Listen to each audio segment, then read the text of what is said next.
Hello Internet. Today we're going to start tearing down the Honda VF750F engine. See if we can resolve all its little issues. So I've had this bike 4 months ago now. Already pulled the engine, as you can see. That was the last video. And the reason I've done that is because so I got the bike in April, we're now August. Bought it from a dealer up in Coventry, assured me it was a running bike, showed me a video, went to see it, wasn't running. He said, oh, that's just dead battery now, but yeah, anyway, got the bike home, wasn't running, wasn't turning over at all, battery was fine, just turns out it needed a starter. So gone ahead and replaced that, and that threw up some issues because it was very difficult to get out actually, and I drained the oil, removed the filter to get access, and then discovered I had milky oil, which led me to believe coolant in the fluids. So I, which usually is head gasket. So I compression tested, and on the rear two here, which are cylinders 1 and 3, I think I've got about 168 psi. On the front right over there, because we're looking at it from the front, again about 168 psi. Front left, number 2 cylinder, 140 something psi. So all low, one rock bottom.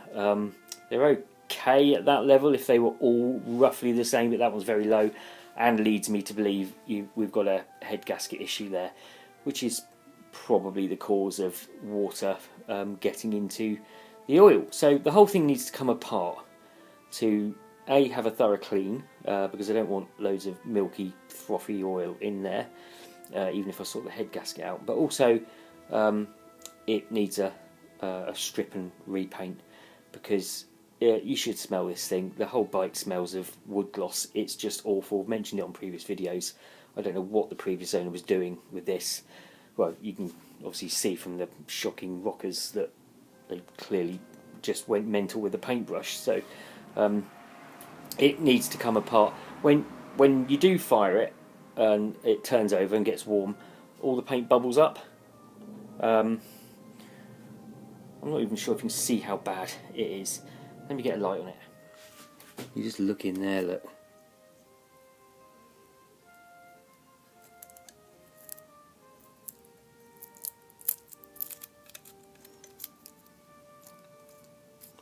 That's just from running the engine for a few minutes. All the paint just bubbled up and flaked off.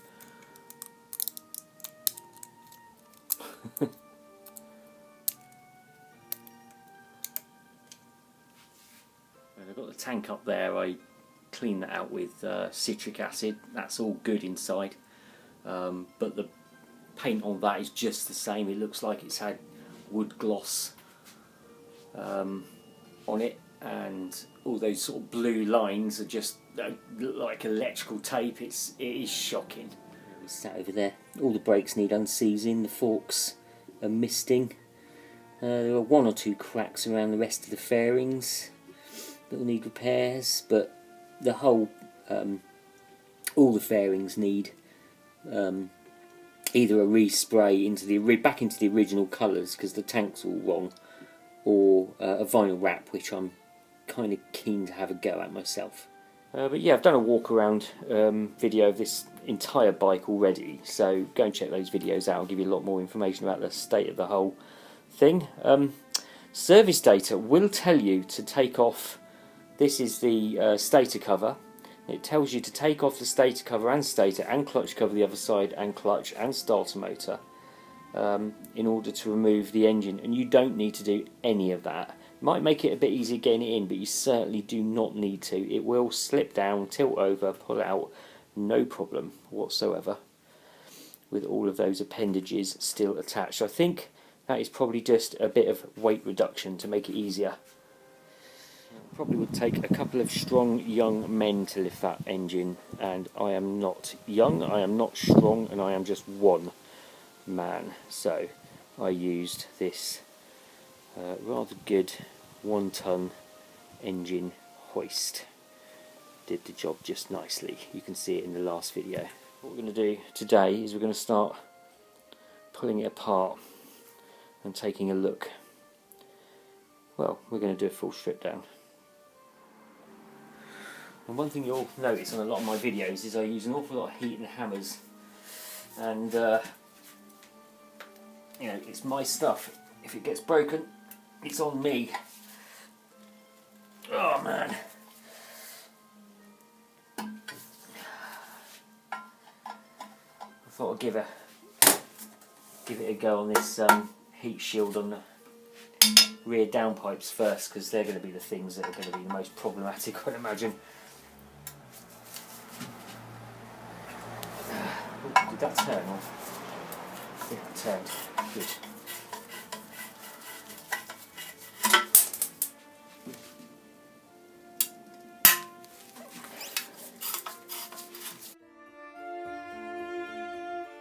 Stuck bolts are the bane of my life on engines.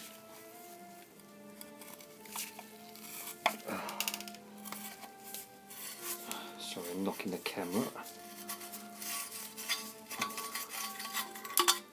3 down, wherever that went. Right, I gave this one a try initially, it didn't want to go. So let's give it another try.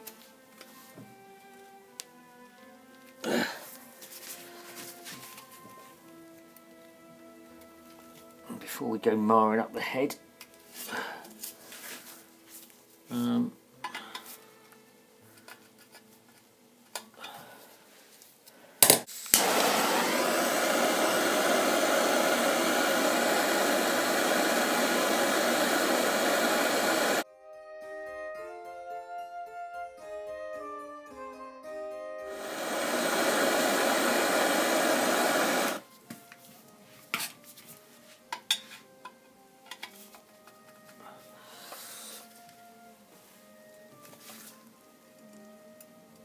That doesn't want to go anywhere.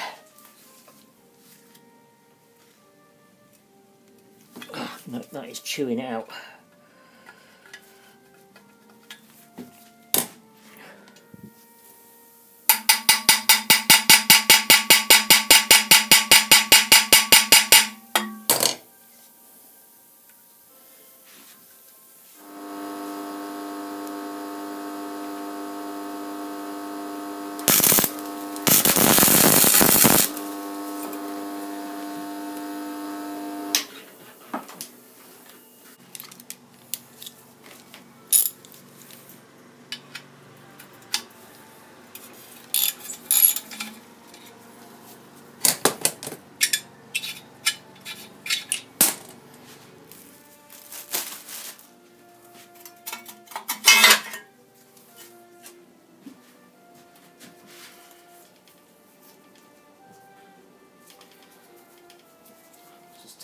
Hose off.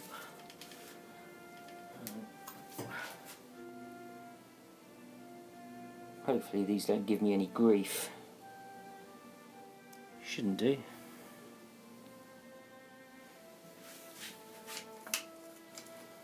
Should be right. Yeah, nice and easy. If you watched the last video of removing the engine, problem wasn't really getting the nuts off the studs, it was getting the collars off the studs, because the studs were bent and got something tight. Yeah, so the studs were actually bent on the front ones, so I had to sort of extract the studs. It wasn't very straightforward. Get an extension, or a longer extension.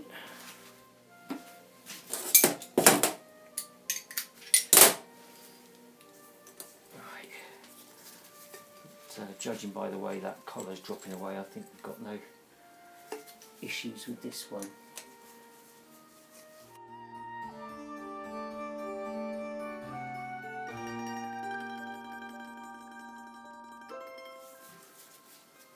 Stick those nuts back on there. Actually, they look like reasonably new studs, actually, so I think these have been off recently.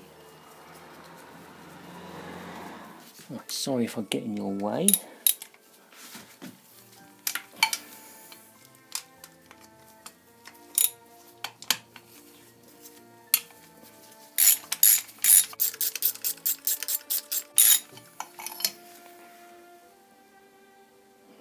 Okay. Not even tight.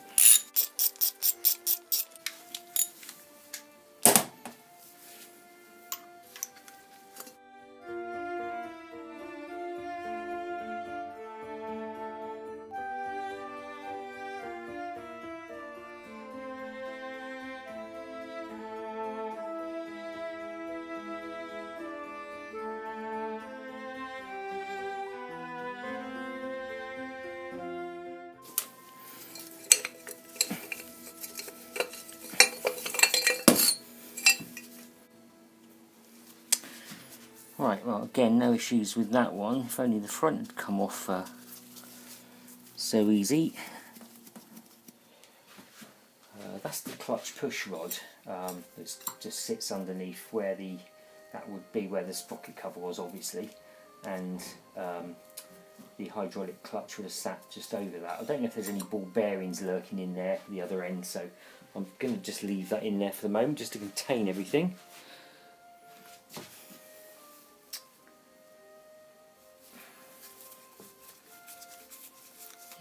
It's quite loose actually.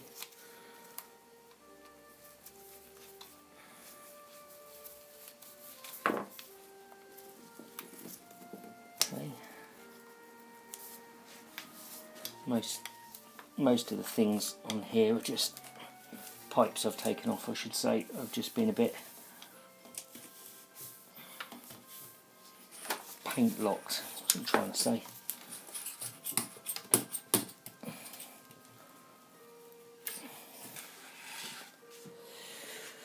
Now I think, whilst I've taken the sprocket cover off of here, that this whole thing here is a sort of another cover, because you've got this 1, 2, 3 bolts.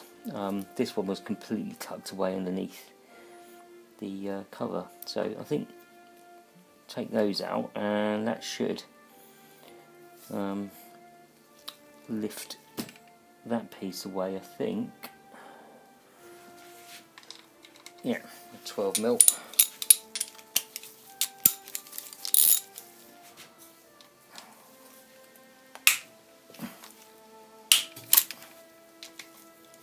Freed that one off. Oh, I bet these aren't tight because of the gunk that's there. You're going to see all of this kind of horrible mess because that just collects from, it's just fling off the chain.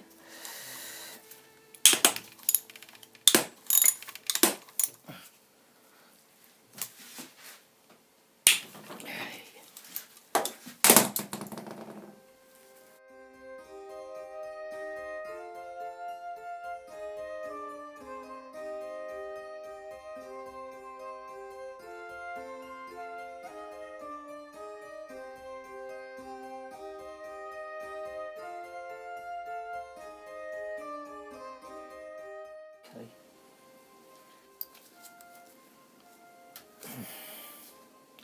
Actually, we've got 2 bolts there and one there.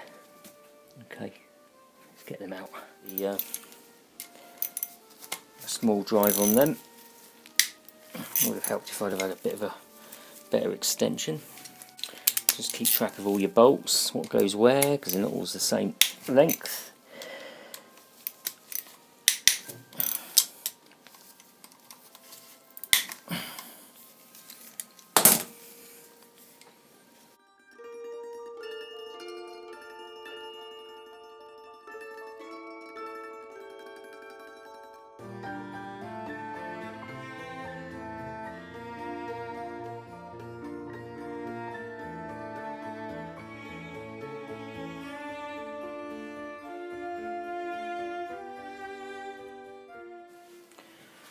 Right, I'm assuming this isn't just going to slip straight off because you've got things like the gear shifter in the way, grabbing it, and also the output shaft, so I imagine that's probably not going to just slip off there.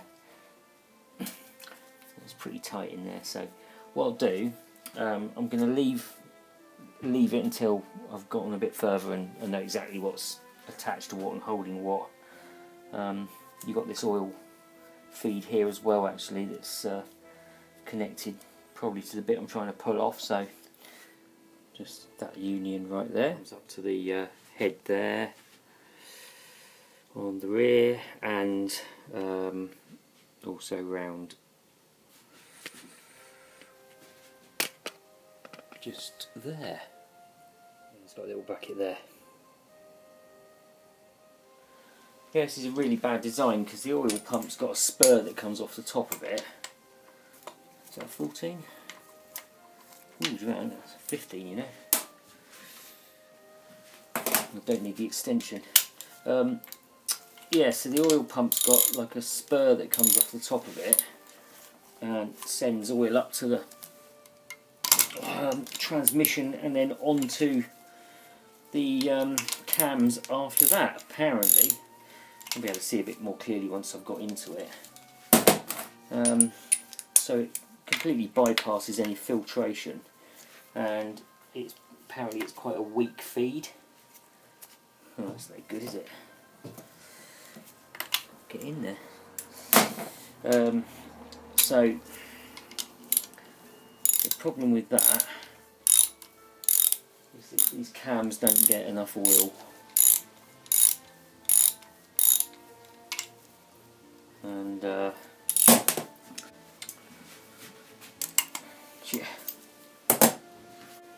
my ratchet ring spanners, I can never get them in anywhere because they're quite, you know, they're thick, and when you need a bit more space to swing a spanner, you tend to go in with a ratchet ring spanner, and then of course you can't get it in there because of the lack of space. So it's stupid, really.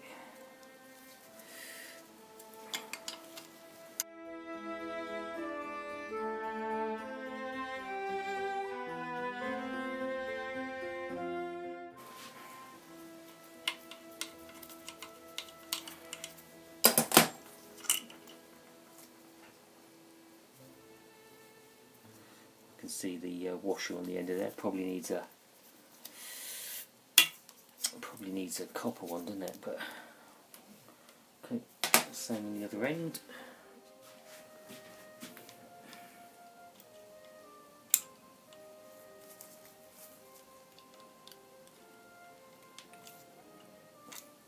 Okay. Right.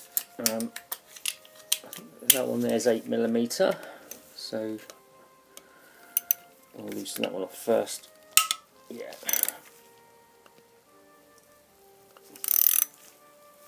Very stiff. Incredibly stiff, actually. I'll just get another extension on there because I'm struggling to get in. Yeah, I don't know why this one's so stiff. Maybe a bit of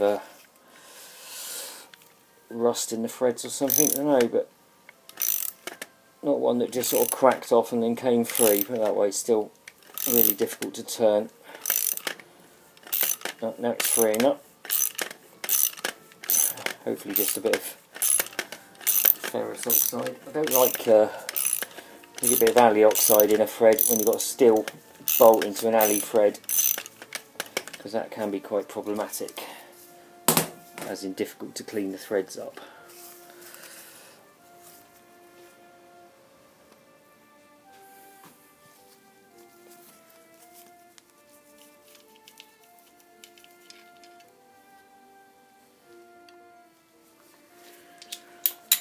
All of them completely different sizes. Those other two, what was the banjo bolt on the engine was a 15. These are 10. That little bracket is an 8. So I'm probably completely getting in your way.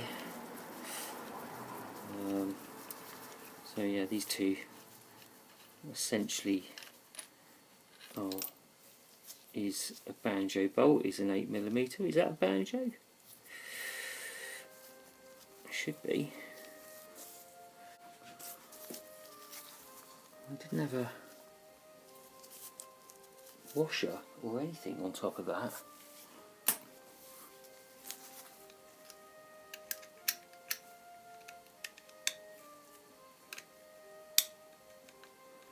Weird, no washers. Not well, maybe one slipped off.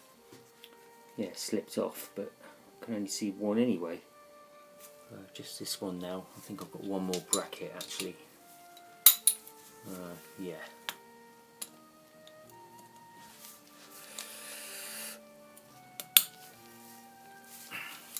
So watch everything go flying, but it seems to be okay.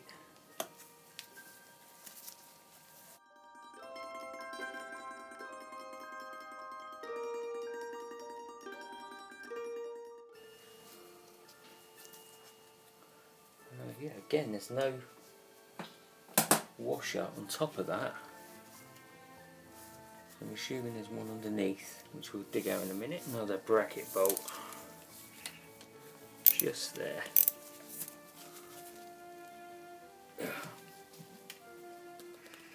Oh my god, that doesn't want to even turn. Did that turn or slip? Slipped.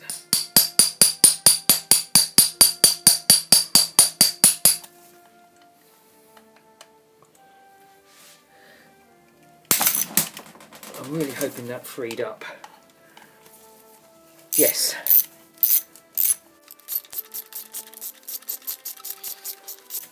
And this one looks like it's covered in alloy oxide. I'll show you in a minute.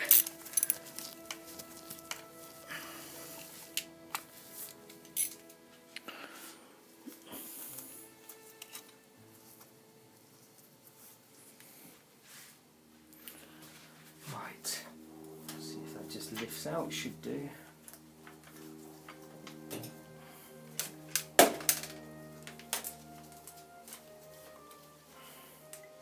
I think these intake boots are probably slightly in the way, as is this water rail across the middle here, so I'm probably going to take that off first. I still haven't found any washers under there. Under that banjo there was no washer that dropped out that I could see or can see, so all very weird.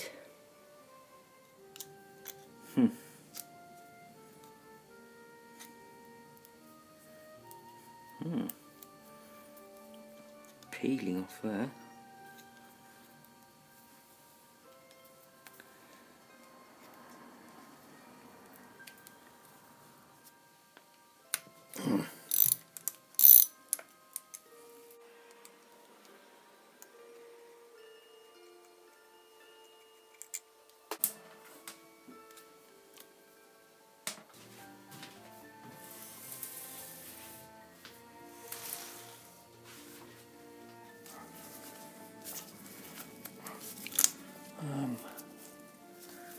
Yeah, actually, it would be easier to take the water pump, not water pump, sorry, thermostat off as an entire assembly with the pipe, possibly.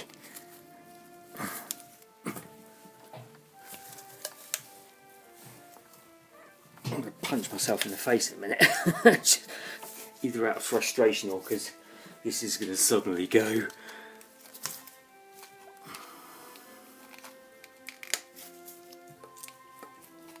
go. Right.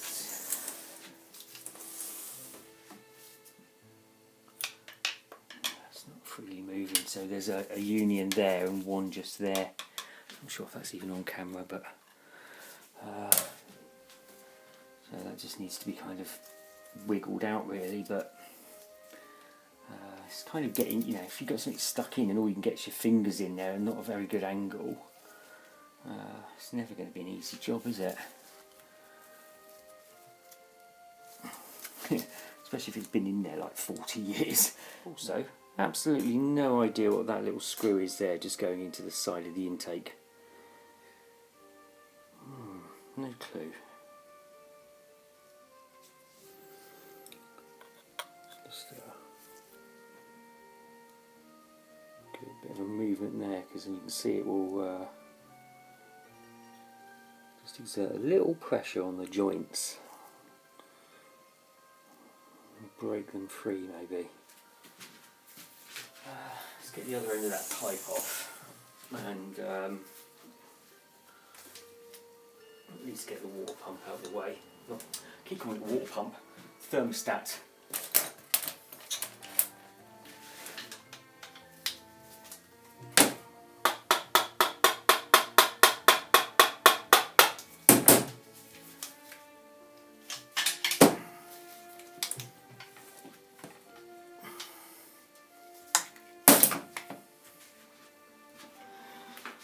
As far as I know, all these car boots are the same, so just gonna put all these off.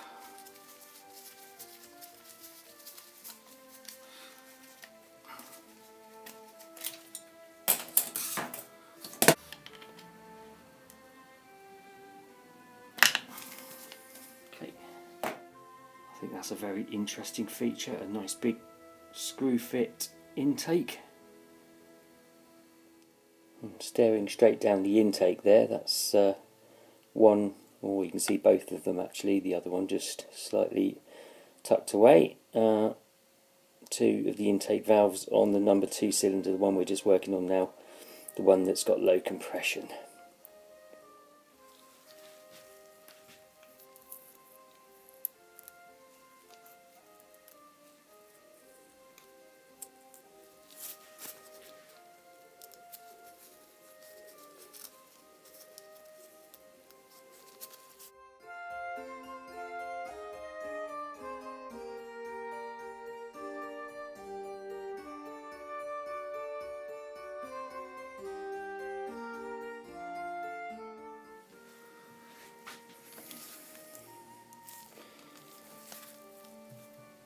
Probably going to have to get new ones of these anyway.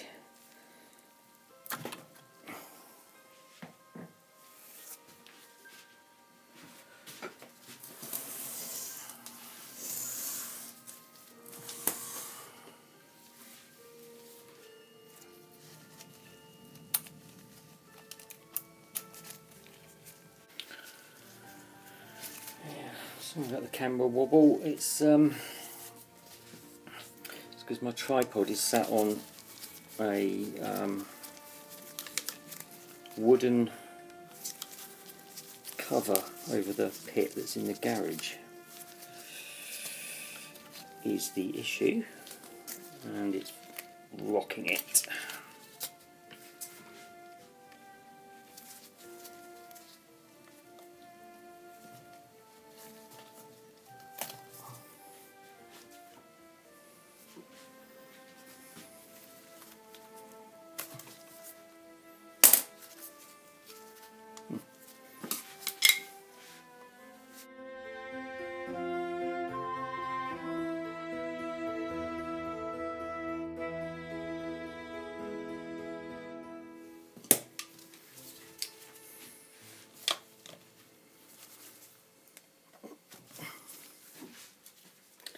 That's the other clamp on the rear water rail. You can see all the paint means I have to keep forcing the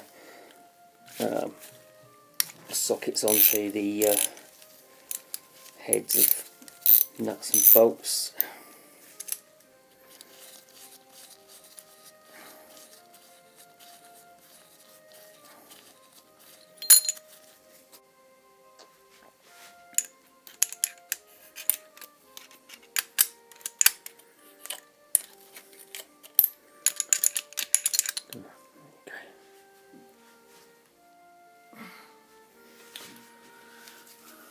I can certainly get a better grip on it now, but whether it's enough to pull it out with my fingers, I don't know. Might be able to wiggle this out there.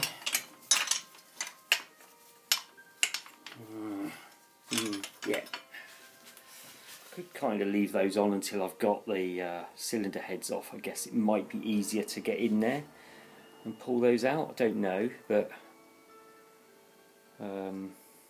we shall see. Allen key.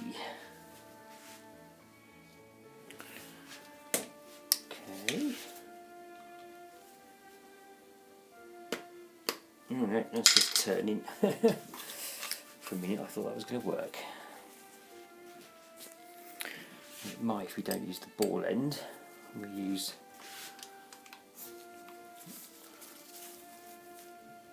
it the way it.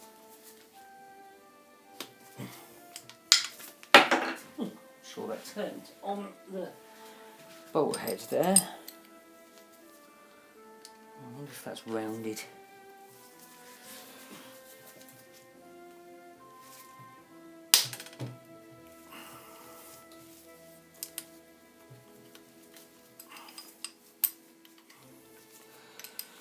Oh, that would have been extremely awkward to get to, wouldn't it, if I hadn't have been taking the engine out anyway?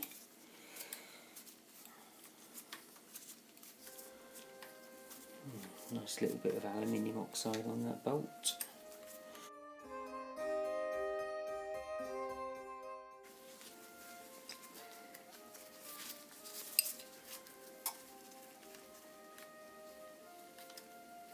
Oh, a massive long bolt that won't clear the head anyway after all of that. So I'm going to have to get the head off before I can even get that out. How ridiculous is that? You've got to be kidding me. I'm gonna take the oil filter off and just catch a few drips.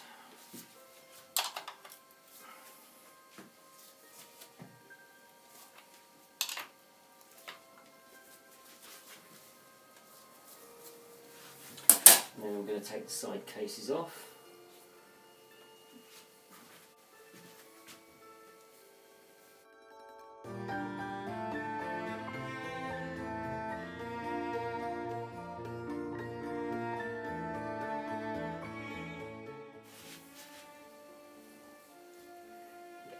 He's looking a little milky.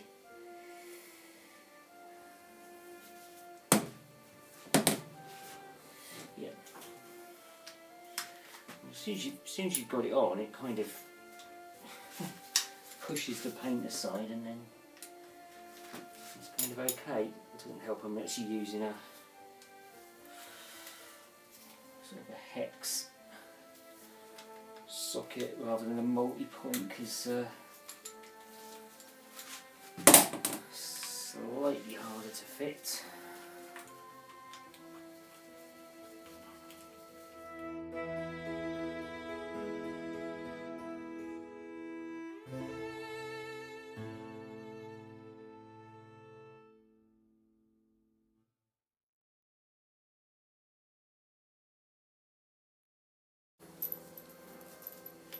Yeah, all exactly the same.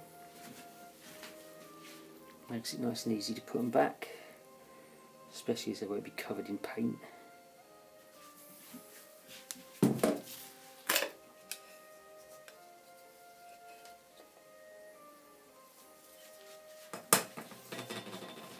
If you ask me, that gasket looks relatively new.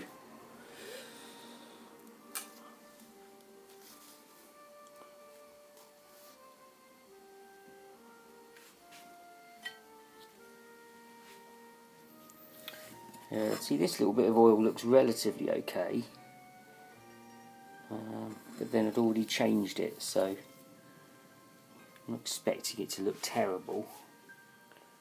That's all your timing marks. If I just come around here, you can see the side mark there, the T for the top dead centre position when it comes into focus. On cylinders 2 and 4, that's the front two being on the left, the one with the low compression.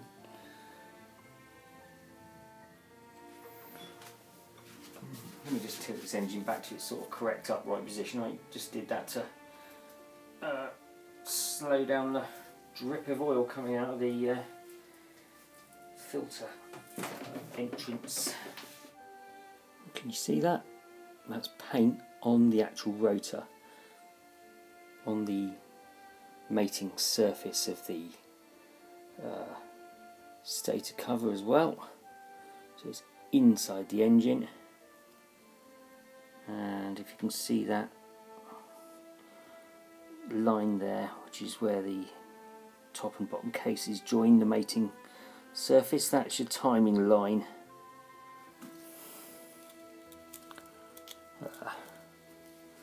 this is only to be expected. It's just filling off the chain. Obviously this is underneath the sprocket cover. Of course, this is your output shaft. Front sprocket goes on there.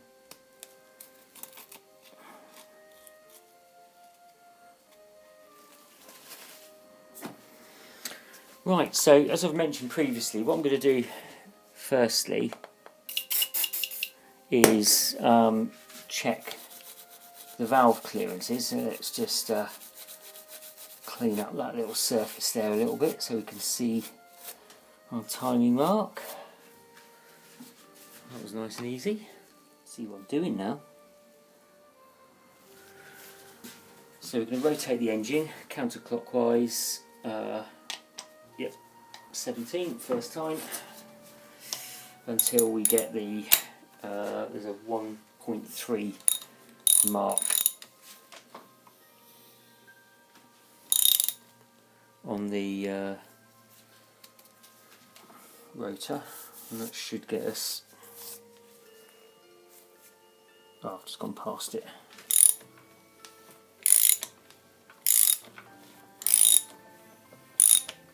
I've had the engine running, so I know it turns over nicely.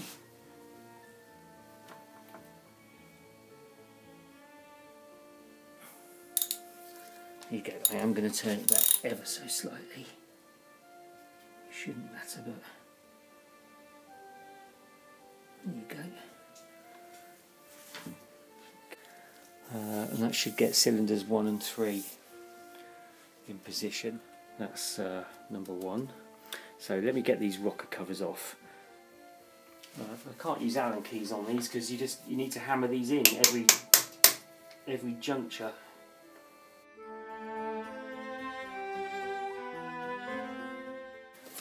I'm going to check the clearances of all these valves. What am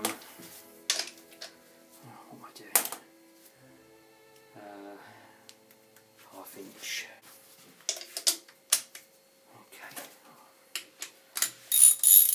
Because I'm getting a noise when I got the engine running. I was getting a noise coming from the top of the engine. So before I go taking the engine apart, I just want to see. Oh, stuck. Yeah, before I go taking the engine apart, I just want to see.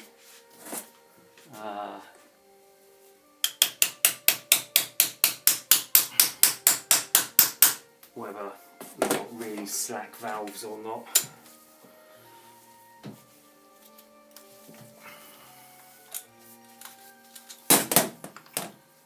And so that might just tell us whether we need to, well, it might tell us the reason for the rattly noise at the top of the engine.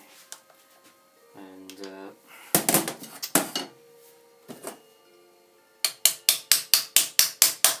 if the valves aren't too far out of whack, it just means perhaps we've got worn cams, which is quite common on these old early 80s Honda VF750Fs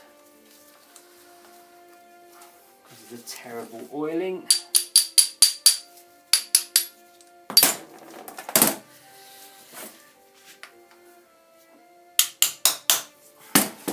At least when everything goes back it won't be covered in paint anyway. Not like this.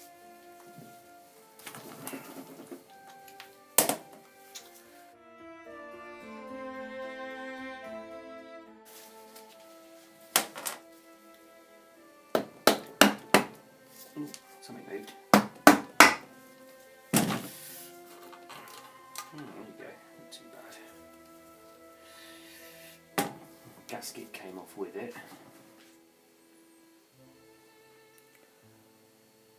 Looks okay on the inside. So yeah, I have had the engine running because I put a new starter motor on it,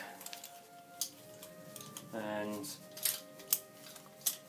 it was just the compression testing it that sort of led me to come to the realisation that I did need to look at the top end at the very least, but because I had water in the oil, because it was all milky and frothy,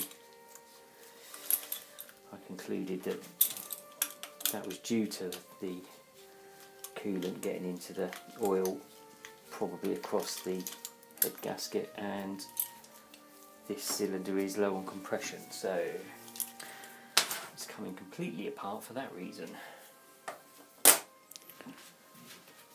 it's going to need a good proper clean up.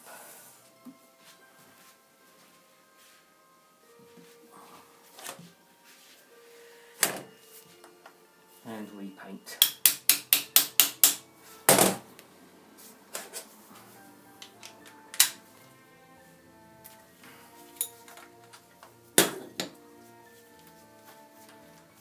None of these are tight, they're just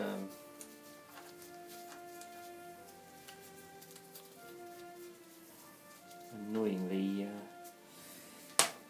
covered in Dulux. Whatever it is, it's not engine paint. Even now, I can smell it. If you think of a freshly painted house, that's what it smells like.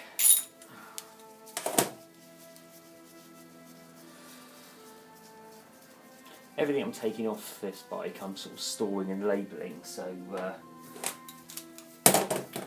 things like this perhaps don't matter so much. We can go in that. Things like this perhaps don't matter so much in terms of positioning, but there'll be other critical parts of the bike that do.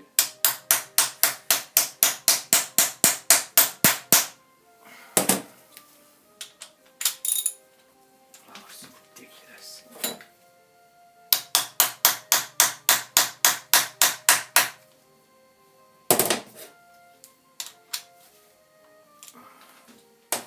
Can't get it to go in properly.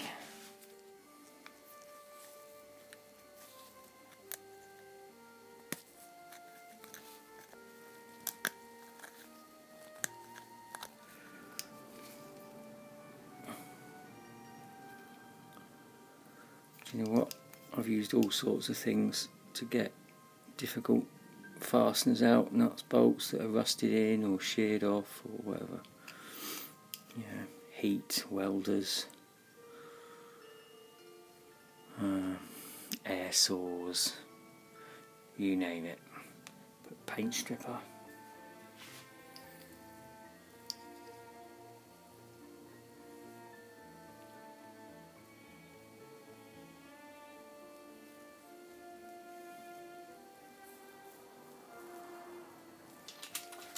Now, because I've only recently just put this starter motor on, no problems with painted bolt heads.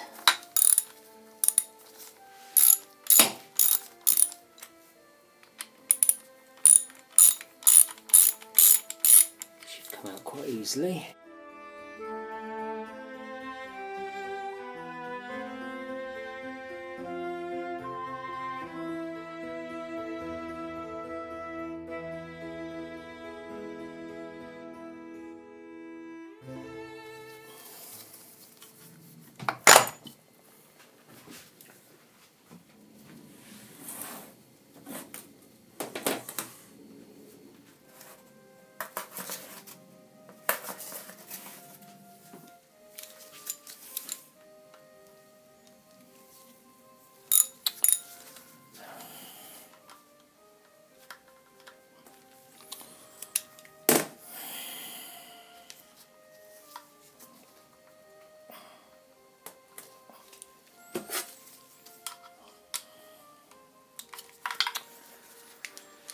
Such a massive pain in the butt.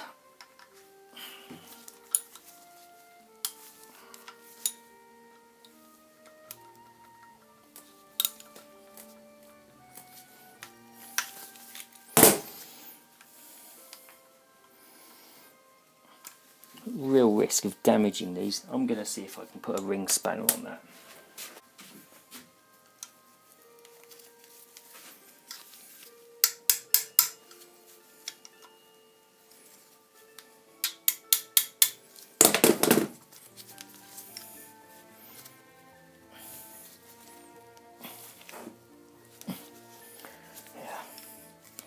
You can see the paint flecking off as you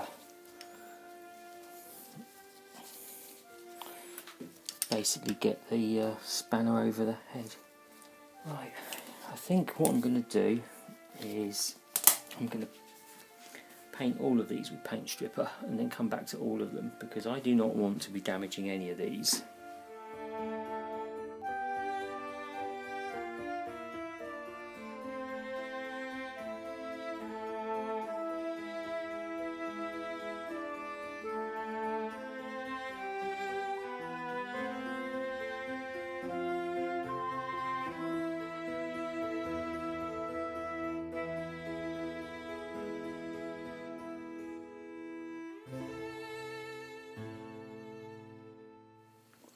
We're about 48 hours later now. A lot of the paint is already flaked off these bolts, so I'm just going to give them a little brush over, and that one not so much.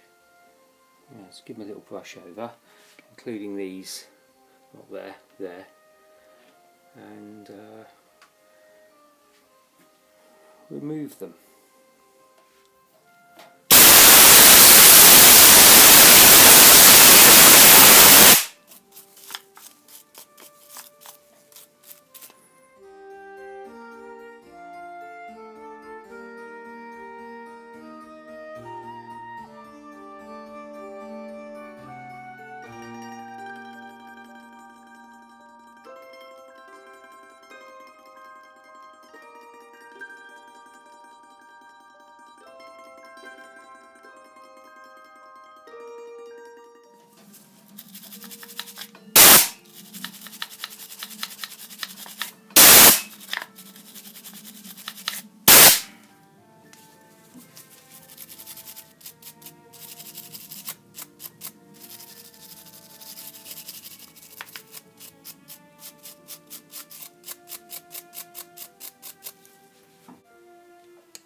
Not particularly tight. Pretty much the only tight bolts I've come across on this engine so far are the studs really on the front manifolds, and then that was only one of them. Right, so little trick. Sometimes it's worth just chucking them in a bag and sorting it out later, but I like to put them in a cardboard template so I know which bolt goes where, starting with that one there at the 1 o'clock position to the right of the pulsar coil cable, because there are 2 or 3 different lengths, and it can take a little bit of figuring out when you come to put them back in, but this makes it nice and simple.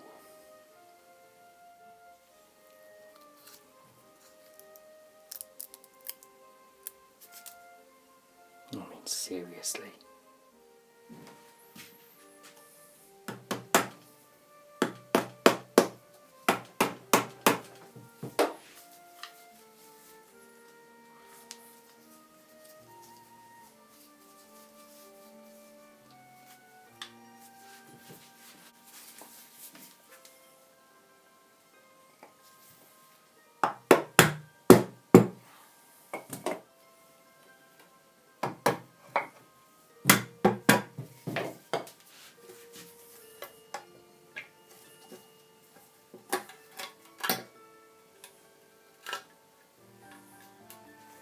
Again, it's pretty clean inside, and that gasket looks quite new, but it's torn anyway, getting it off, which, you know, it's not unusual. Wouldn't reuse it had it not torn, but it does make it easier to clean up all your mating surfaces when they come off in one piece. So nice.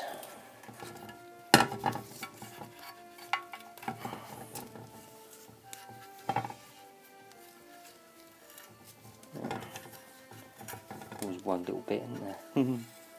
But yeah, it's pretty clean in there, and you know, what I'm looking for is kind of, you know, wear, like fragments of metal and stuff like that. This looks like it's been off and cleaned recently.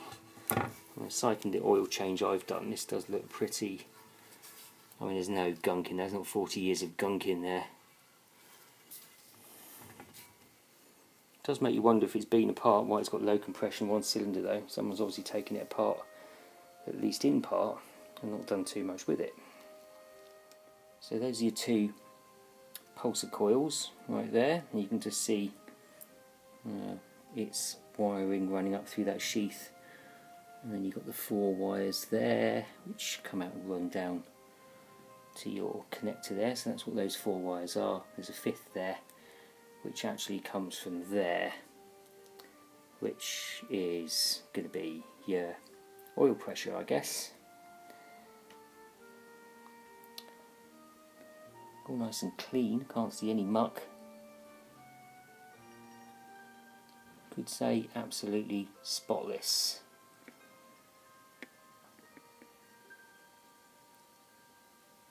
That does look a little bit milky. There's a little bit of muck behind that screw head. I'm not bothered because obviously it's all coming apart anyway. So yeah, it doesn't matter what falls into the engine at this stage, but I'm just eager to know what was already in there.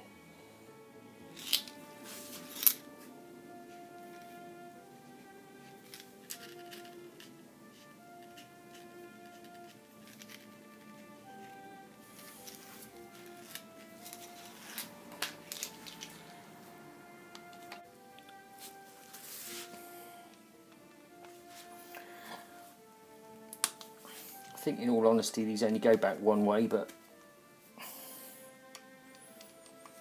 it's always good just to be a little cautious to start.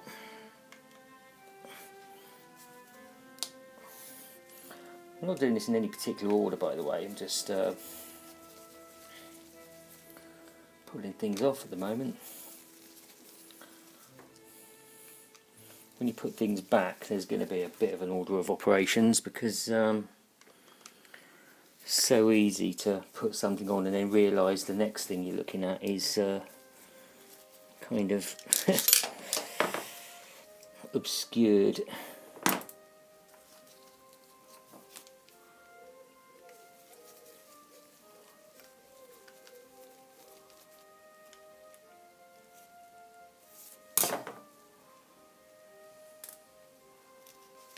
What that is, some rubbish.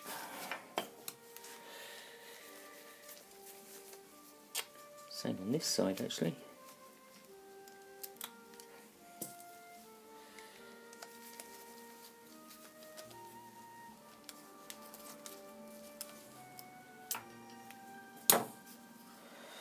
When you get into the engine you do get far fewer stuck bolts because everything's so oiled up. Yeah, that is really gritty. I don't know what it is, but it's kind of almost ceramic like.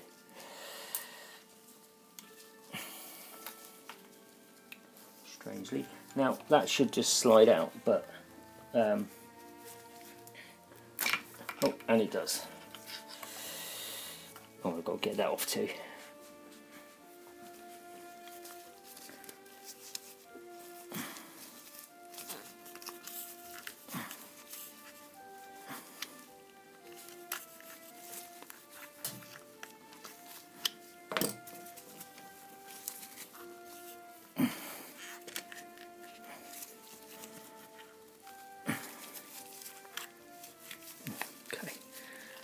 Oh, okay, so the cover comes off, but you just need to undo that little what looks like a 6 or 7 millimeter nut. 6.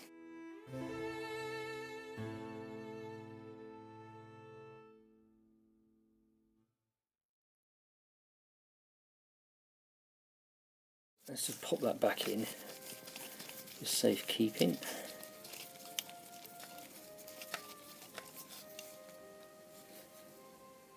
Probably end up taking that out anyway, completely, the whole thing.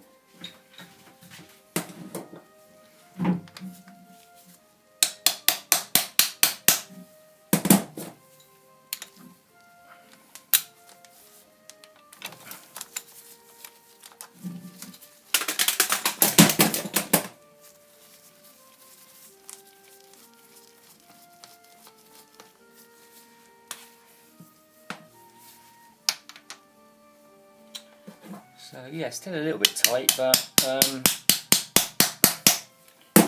I've got all that muck out of there, it's easier just to knock a hex drive in.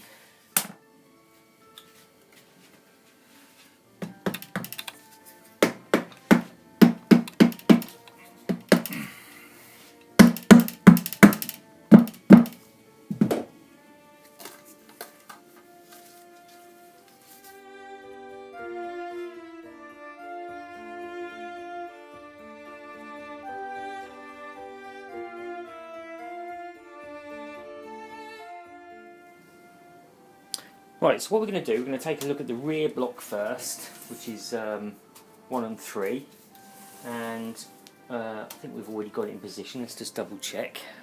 Yep, so 1.3 essentially means cylinders 1 and 3, which is rear left, rear right, and we've got the top dead centre mark for those on the timing mark line, which is where the crankcase joins, which we can clearly see now. Now, just taking a quick sidebar on the normal rotation of your engine. This particular engine turns anti-clockwise, as if looking at it from the stator side, the left side of the engine.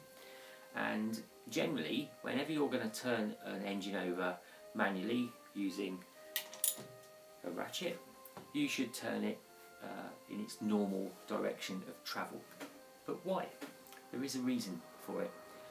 The engine, of course, works by the crankshaft turning the camshaft in perfect timing, and they are connected via a chain. On most modern engines, old pushrod type engines, it wouldn't really matter, but on a chain and sprocket type arrangement such as this, what happens is you've got a taut side and you've got a slack side, and the slack side is taken up with a cam chain tensioner.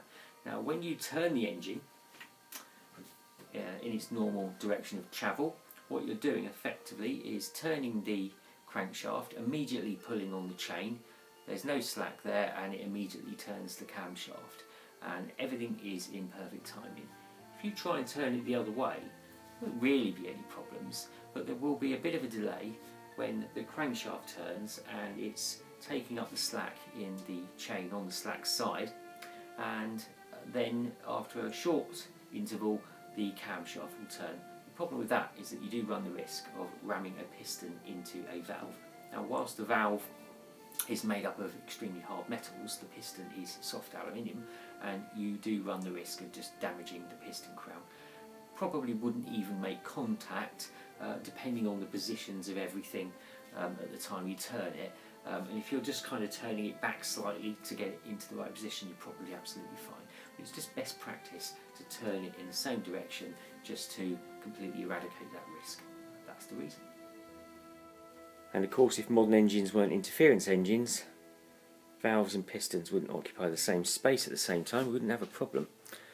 We are looking at the rear block, number 1 piston on the left and the number 3 on the right. Now, having the engine in the position where we've got the 1 and 3 mark, when it comes into focus on the timing line, means that one of these pistons is at top dead centre in its compression stroke and the other one is at top dead centre on its exhaust stroke. So we won't really know which one by looking at it. We'll just know that both pistons are at the top of the bore, but we can tell by just giving the valves a little wiggle and see which ones are loose.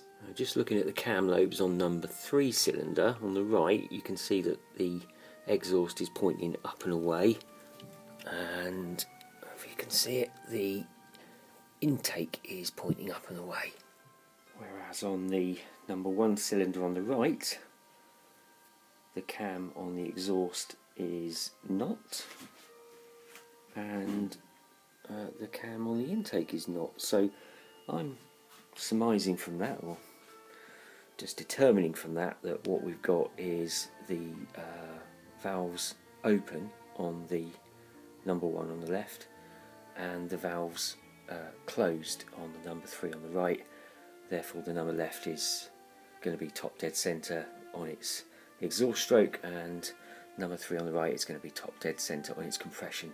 So I'm just going to quickly check the valves, and they should all be tight on the number 1, and then what we'll do is we'll just rotate this 360 to pull that piston back round again, and then they should all be loose. But let's just check the valves now anyway, just to verify that. But I mean, the position of the lobe on the cam pretty much verifies it.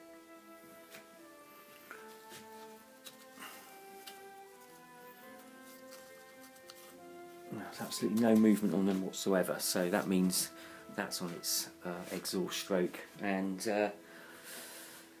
we need to rotate 360.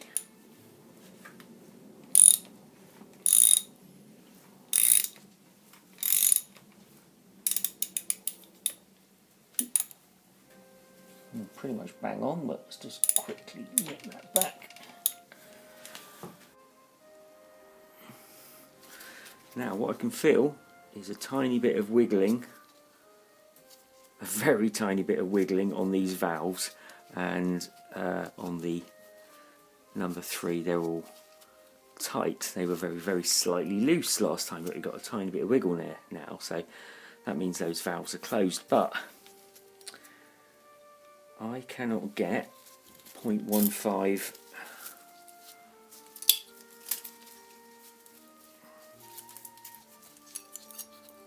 in there.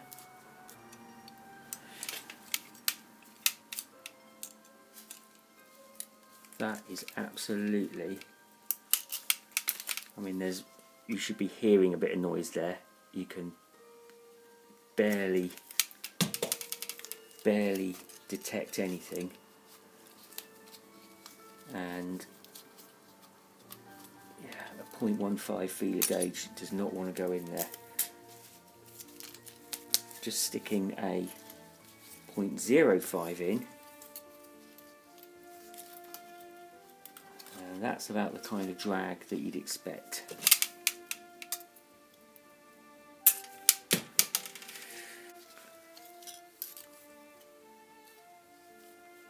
Yeah,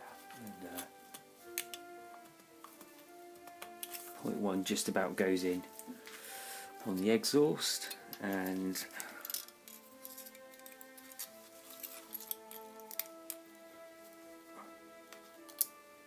won't go in on the intake. Let's try the 0.6, sorry, 0.6, 0.06 it was, I thought it was 0.05, that's 0.06, just about the right amount of drag. So, number 1, top dead centre compression, valves too tight. Let's rotate this 360 and we'll look at the number 3.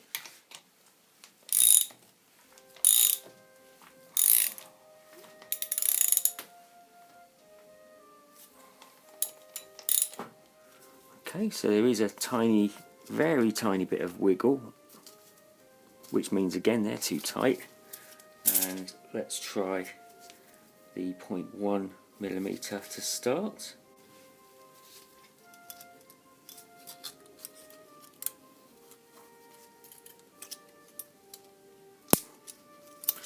Yep, it doesn't even want to go in, I'm afraid.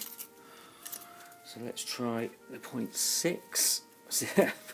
Again, 0.06, or is it no, 0.05, so about a third of the thickness.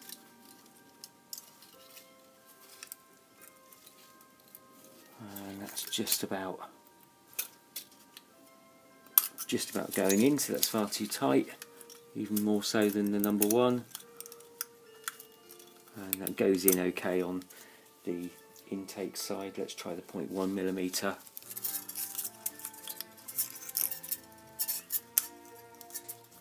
That's too tight. I mean, that probably would be okay, but it's, as in the drag on that feels okay, but it's too tight. Should be 0.15. So let's take a look at the numbers 2 and 4 at the front. So I'm just going to rotate it 90 degrees just to get it up on the 2 and 4 timing mark, which is just about there. Okay. The front is considerably easier to get to because the block is facing more horizontally than the rear. We're looking at number 4 cylinder now then, and you can see the cam lobe there is away from the rocker on the intake, and on the exhaust exactly the same. So that's what essentially verifies that these valves are closed, and you should see a little bit of wiggling on those rockers. And then when you come over to this side, of course, the valve should be slightly open on the TDZ exhaust, because you do get a bit of valve overlap. So, but yeah, these are tight. I can't get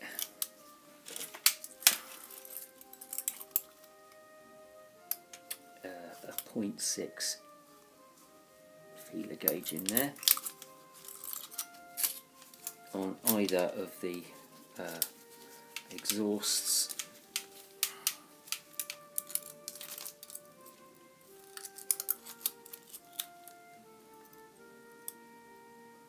No, or the intake.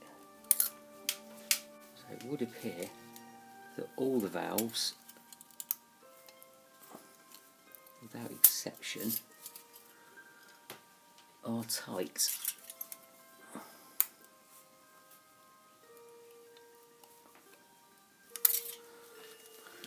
So let's bring this up on number 2 cylinder compression stroke.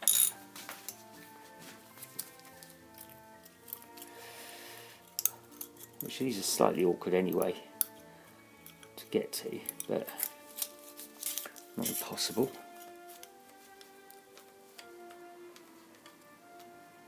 Yeah, that's not even taking a 0.05.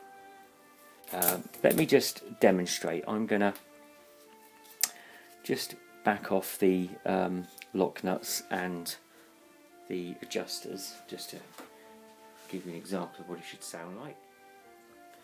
I've just moved it back, so I've closed all the valves on cylinder 4. So that one is just easier to demonstrate on. So undo all these lock nuts.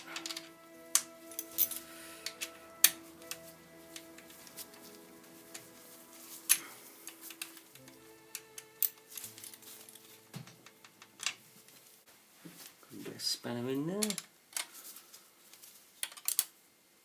No, not really. Okay.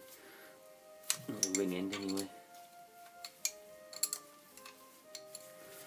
Awkward sometimes. There you go. As long as they're loose, that's all you need. Okay. Just wiggle them off. So now what I'm going to do is just back these off a few turns. Probably do it uniformly, given it's one rocker and 2 valves. Hello, why is that not slotting in? There you go, just missing it was all.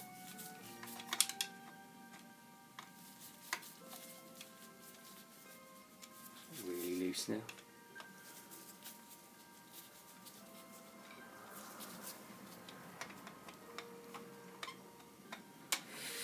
It's all coming apart anyway, so it doesn't matter what I do. It's all got to go back together and get adjusted up. So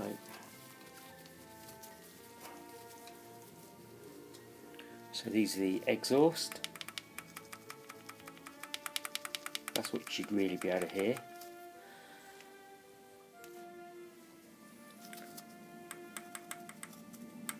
And that's the intake. Right, ridiculously, you saw how much I adjusted those, or turned those adjusters back. I can now put a 0.15mm in there, and that is just about the right amount of drag. It's almost as if somebody who didn't have a clue what they were doing took the rocker covers off, painted them with house paint, and thought, oh, they look loose, I'm just going to tighten everything down. Well, that brings me to the end of part one, I guess, of the engine teardown video. First things first, I just wanted to check the valve clearances. I was getting a bit of a rattly noise from the top end of the engine when I had it running, and I assumed it was loose valves. They appear to be very, very tight. In fact, so I don't know whether that would cause a rattle noise anyway, but it might explain why we've got low compression anyhow, if those valves are hanging open, but we've desperately got low compression on the number 2 front left cylinder there, and we've got moisture getting into the oil. It's all frothy, and we've got moisture getting into the cylinders because we've got white smoke coming out. At least that's what I saw when it was running anyway, so I'm assuming we've got a blown head gasket. Hope so, better than a cracked block. So the whole thing needs to come apart, not least because I need to get rid of that awful shocking paint off the engine that's flaking off all over the place, and it needs a thorough good clean out and put back together properly. So thank you very much for watching. I will see you next time.